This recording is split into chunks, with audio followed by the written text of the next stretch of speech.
Evidence of hepatitis B has been found in human DNA dating back to the Bronze Age, around 4,500 years ago. We now have proof that it infected humans broadly across Eurasia for millennia, pushing back the earliest evidence we have by thousands of years. Previously, the earliest evidence of hepatitis B was just 450 years old, and its discovery in a mummified medieval Italian child was only announced earlier this year. A team led by geneticist Willerslev from the University of Copenhagen and the University of Cambridge analyzed the genomes of 304 individuals who lived between 7,000 and 200 years ago. They found evidence of hepatitis B infection in 25 of those individuals. We have screened what we normally call the waste product, Willerslev explained in a press briefing. After we sequence the genomes, we do it by shotgun sequencing. The vast majority of the DNA we're getting out is actually non-human. And originally this was nothing we paid much attention to.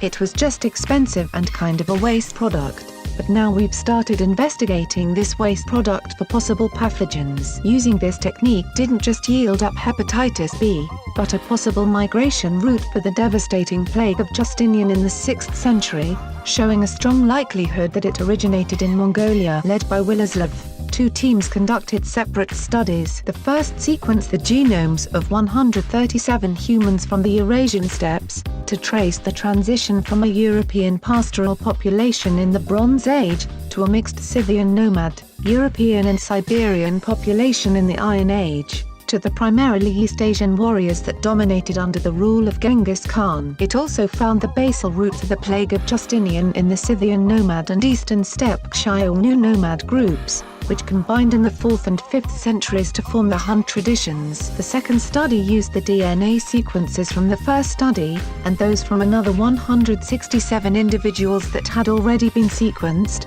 to search for the history of hepatitis B, a liver infection that the CDC estimated kills 786,000 people around the world every year. They recovered 12 full or partial hepatitis B genomes, including extinct ones, and compared them to contemporary human and non-human primate hepatitis B genomes to see how the virus has changed over the millennia. It's still a problem even today, and there's been a lot of discussion about mutation rates of this virus, Willerslev said. Also, I think one of the implications of this study is that it provides a catalogue of possible mutations that this virus has had and we know have been viable in the past, and some of these mutations could come back. It also helps fill in some of the gaps, revealing complexities in the evolution of hepatitis B that cannot be inferred based on contemporary strains alone. By studying other factors at play during this time, researchers may be able to determine how factors such as environment, migration, even medical knowledge of the time could have impacted that evolution. This,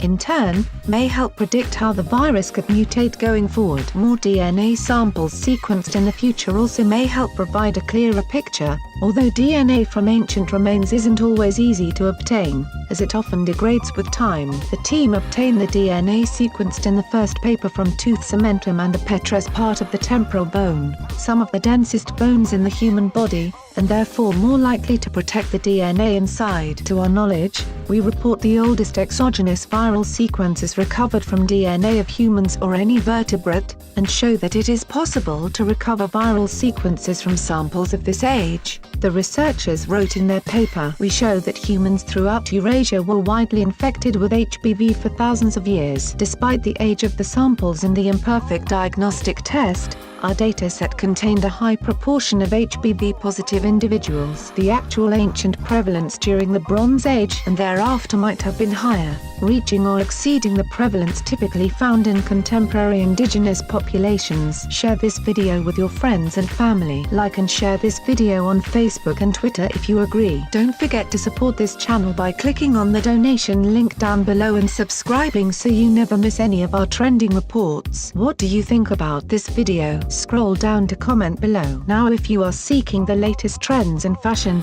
and electronics and gifts and more at the best prices, please feel free to visit www.atthesmall.com. Once again, that is www.atthesmall.com.